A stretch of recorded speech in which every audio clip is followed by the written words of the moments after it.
Hello guys, good morning. Gloomy morning. Sobrang lakas ng ulan kagabi. So, meron kaming bitbit dito na karne guys. Nag-order sa amin si Argel.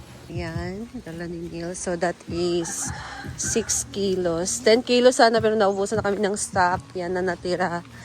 So, thank you Lord kasi laging ubos ang aming stock ng karne guys. Pati na din ng bigas.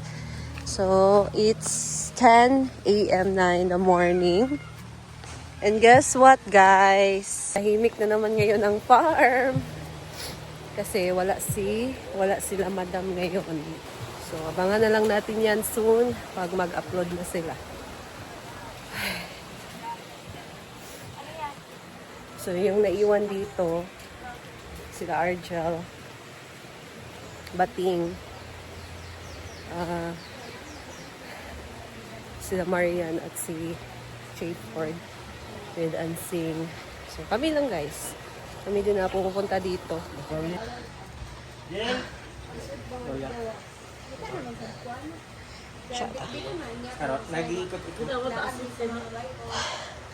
Presyada kaya ang salog. Napuno na sad sa paa ng iro. So, ayan yung pusa, guys, na si Ponpon na hindi na siya makalakad. Tingnan niyo yung paa niya. Nag-start yan nung, ano lang siya, nakahiga lang siya. Ayaw niyang tumayo until naging ganyan na yung paa niya. Nakakaawa. So, si Jayford yung nag-aalaga sa kanya, guys. Ako po yung caregiver.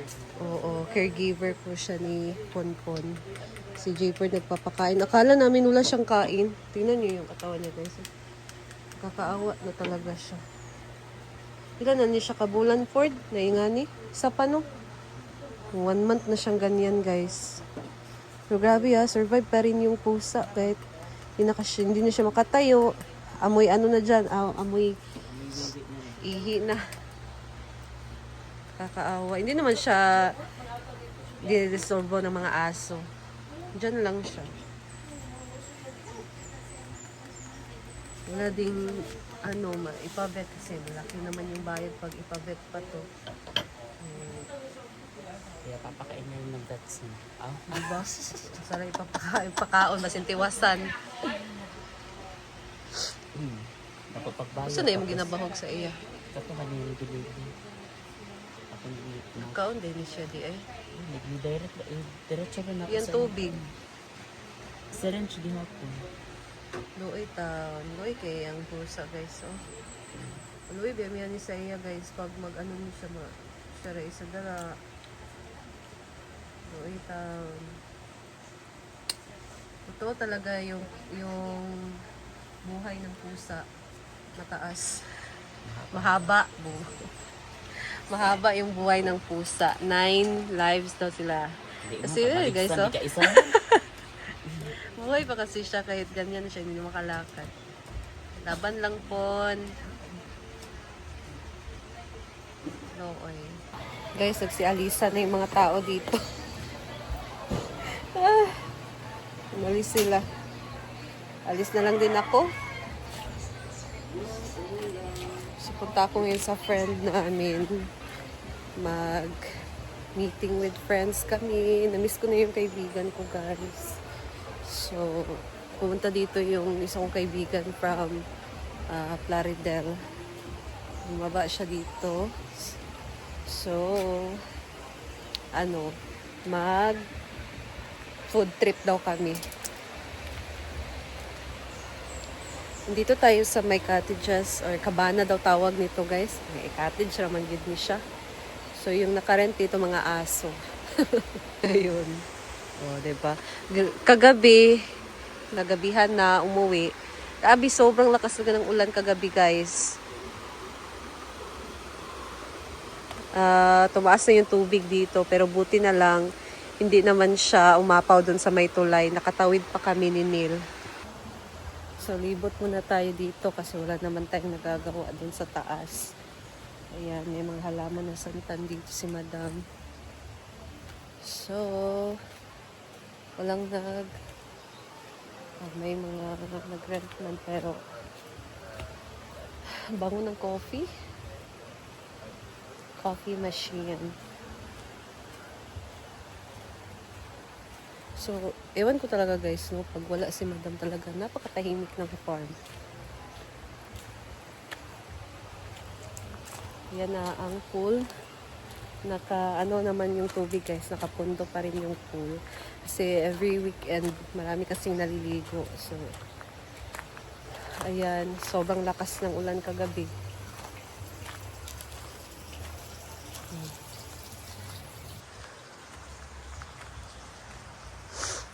Tahimik, walang naglalaro. Wala, yung payong ko pala.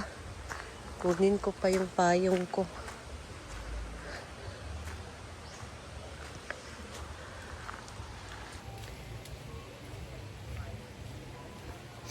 May nag-comment sa akin guys pa. Lagi niyang comment talaga.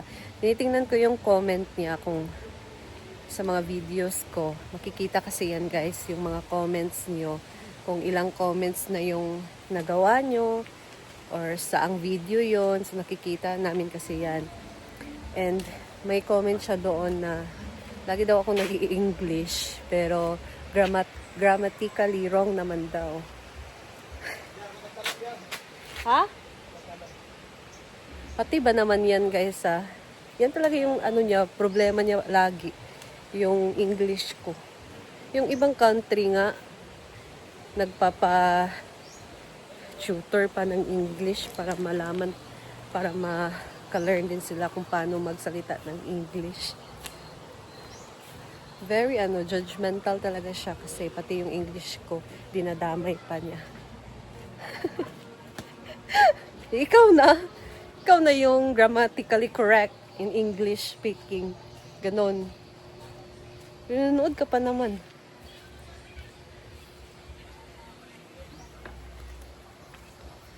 Pinoy ka pa naman. Ayan, nandito tayo sa garden. Oh, kumuha si Neil ng talong. Mahal ang gulay ngayon sa market. Kaya mag-harvest tayo ng talong. Oh, sayang ang talong, dagko na. Hindi lagi gunting yung dala. Ito pa, oh, babaw.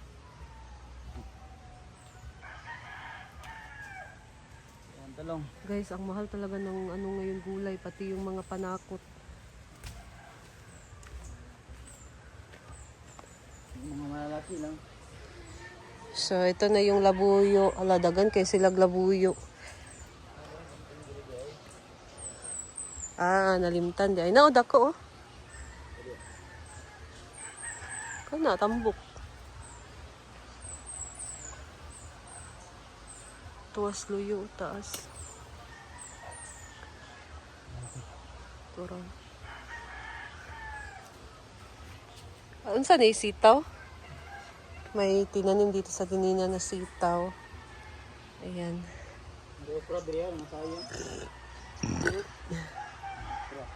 Lagi mahalin. Ganda ng talong ni madam mo.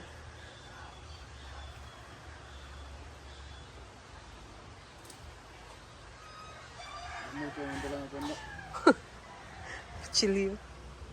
Wala na. Gagmay naman ng uban. Hindi ba palakihin mo na yan?